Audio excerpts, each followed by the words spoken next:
Hey guys, good morning. Today's devotion is Genesis chapter 23.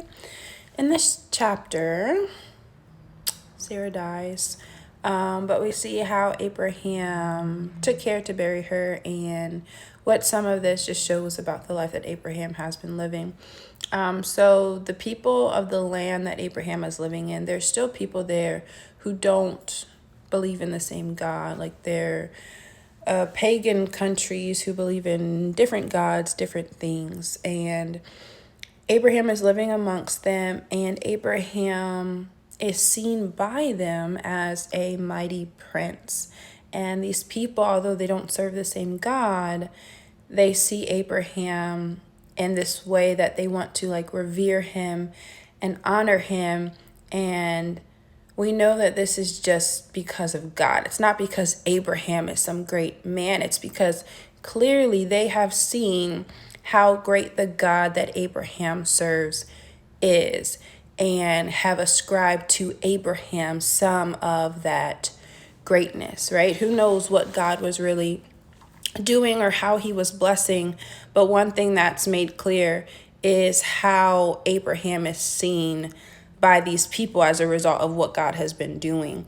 Abraham was different. He was a choice individual. He's a part of this great and noble and royal family, the greatest and noblest and most royal family there ever has been and ever will be. He is a son of God. He is a son of Lord Almighty. And he's a son of the king.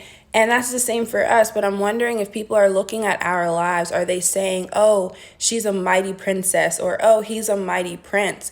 Or do we have some work to do in our relationship with God so that that connection, so that our place in his family can be more clear and more evident and more apparent in our lives? It's something for us to think about.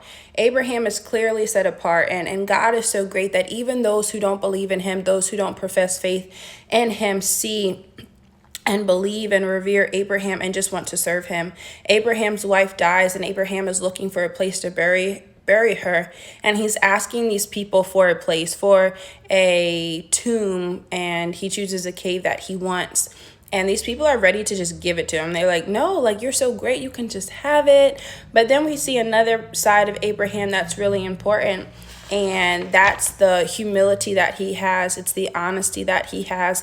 It's the fact that he's not pompous or prideful or thinking he deserves something because his God is greater than the gods of these other people. He's not misusing the reverence that these people have for him, or he's not misusing the position that God has allowed him to have in this region, in this time. He's not taking advantage of the relationship that he has with these people. Instead, he's treating them fairly and justly. He is not taking this cave from them without paying them what is the rightful price. And not only does that show his humility and honestly and just treating the people fairly, but it's also showing that he's wise, right? Abraham is like, I am not about to indebt myself to y'all, and y'all don't even believe in the same God, right? It's just wisdom. He's not putting himself in a vulnerable or compromising position to take something freely from someone, and especially someone outside of his own faith and belief system.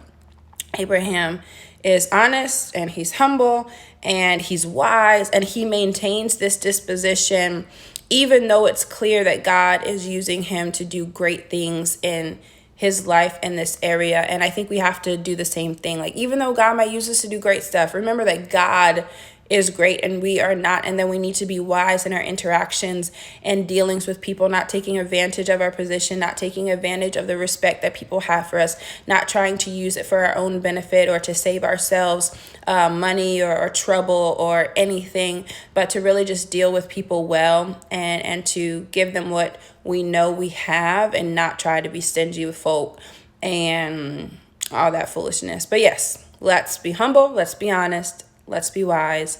Let's let the greatness stay with God, and us just show appreciation to God for what he's doing in our life and how that might impact the lives of those around us. You guys have a great and wonderful day today. Bye, y'all.